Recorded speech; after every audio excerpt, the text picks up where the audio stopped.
بسم الله الرحمن الرحيم. اللهم صل على سيدنا ومولانا محمد افضل صلواتك بعدد معلوماتك وبارك وسلم وصل عليه. بسم اللہ الرحمن الرحیم. عزیز طلباء کرام، مختارات من ادب العرب سے بحمد اللہ تعالی آج ہمارا 51واں سبق ہے اور مضمون وصف الزاہد، جس کا ایک حصہ پچھلے درس میں گزر گیا. آج اس کا دوسرا اور آخری حصہ آپ کے خدمت میں پیش کیا جا رہا ہے. تو بڑھتے ہیں اپنے سبق کی طرف.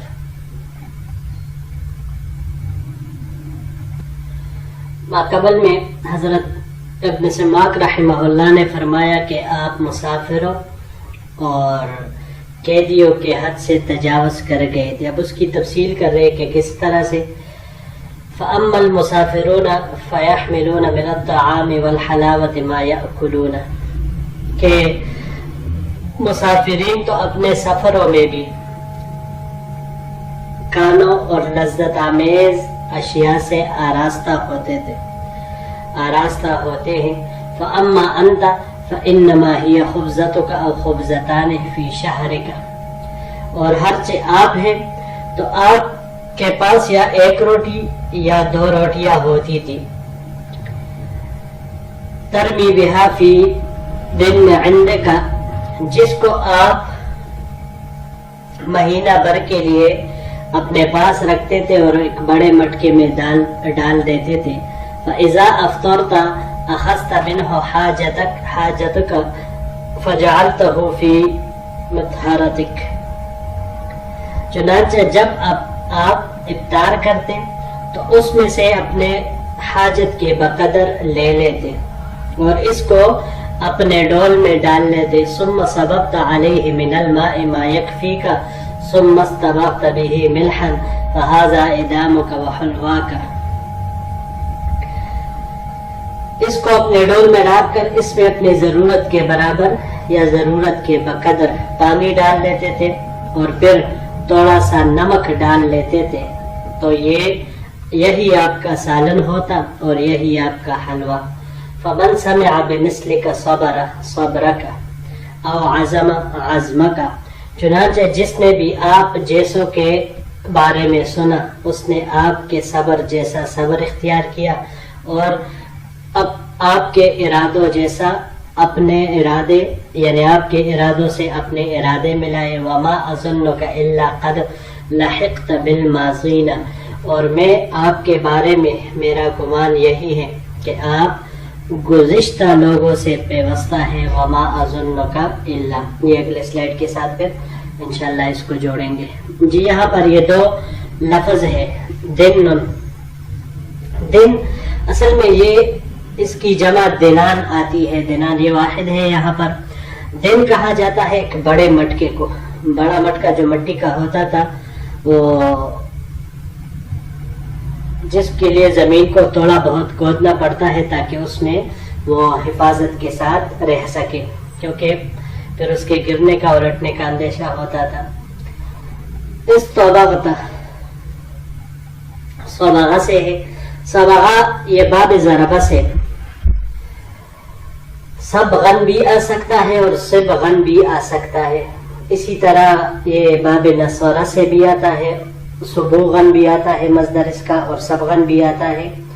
رنگنے کے معنی میں یہ آتا ہے.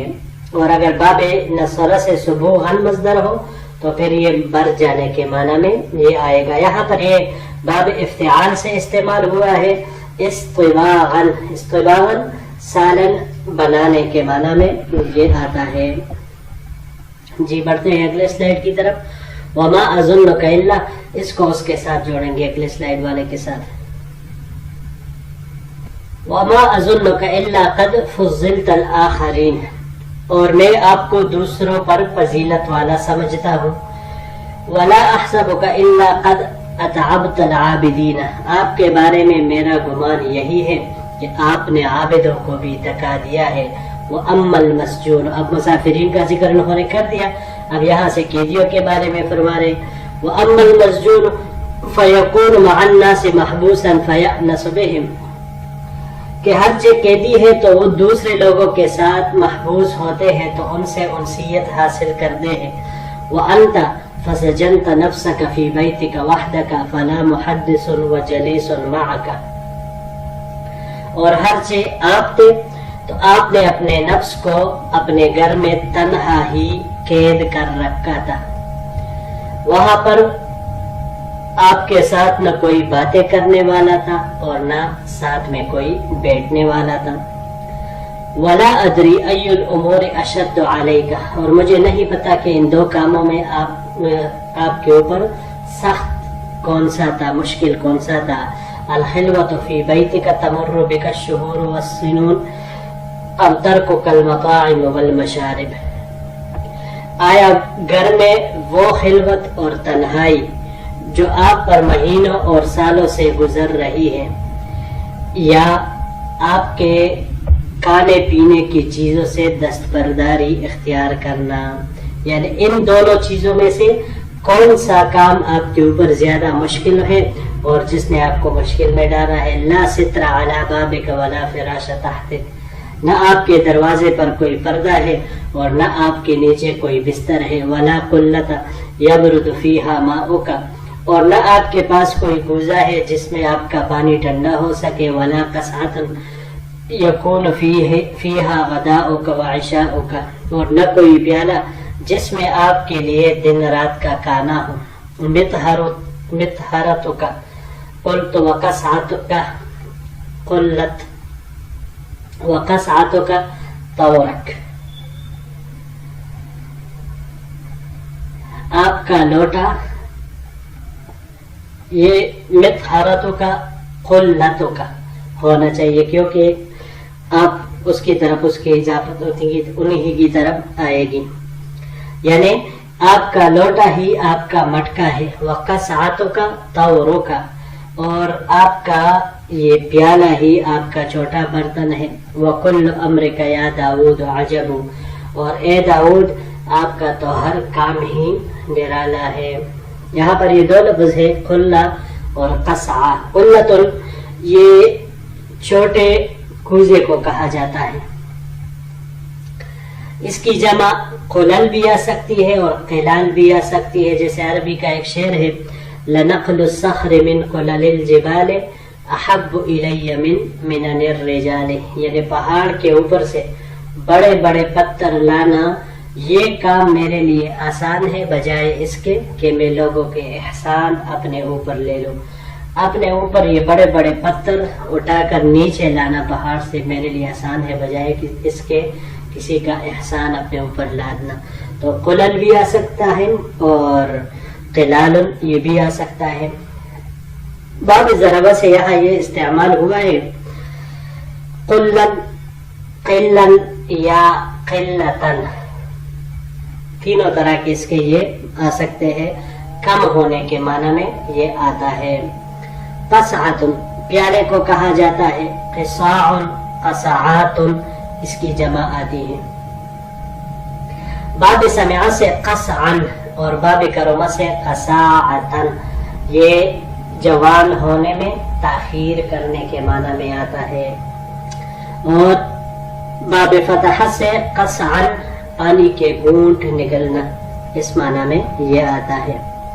اور اگر اس کو باب تفعیل سے ہم لیں تو باب تفعیل سے لینے کی صورت میں تقصیعا بجھانے کے معنی میں پھر یہ آئے گا. جی بڑھتے ہیں اگلے اور آخری سلائیڈ کی طرف.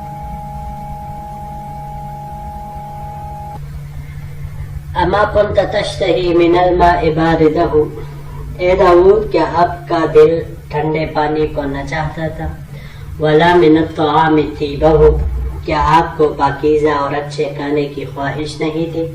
ولا من اللباس لينه، کیا آپ کو نرم کپڑوں کی آرزو نہیں تھی. بلا کیوں نہیں تھی، یقیناً آپ کو بھی یہ خواہش اور آرزو رہی ہوگی. ولكنك زهدت فيه لما بين يديك، لیکن آپ نے ان تمام خواہشات کو رونتے ہوئے ان سے لاپرواہی برتی، اس میں زہد اختیار کیا فما اصغر ما بذلتا، بس بہت ہی کم ہے جس کو آپ نے خرچ کیا، وما احقر ما ترکتا، اور کتنی ہی حقیر تھی وہ چیز جس کو آپ نے چھوڑا، وما ایسر ما فعلتا فی جنب ما عملتا، اور کتنے ہی سہل و آسان تھے وہ کام جنہیں آپ نے اپنے خوابوں کی تعبیر کے لیے کیا، اما انت فقط ظفرت بروح العاجل وسعدت واللہ فی العاجل،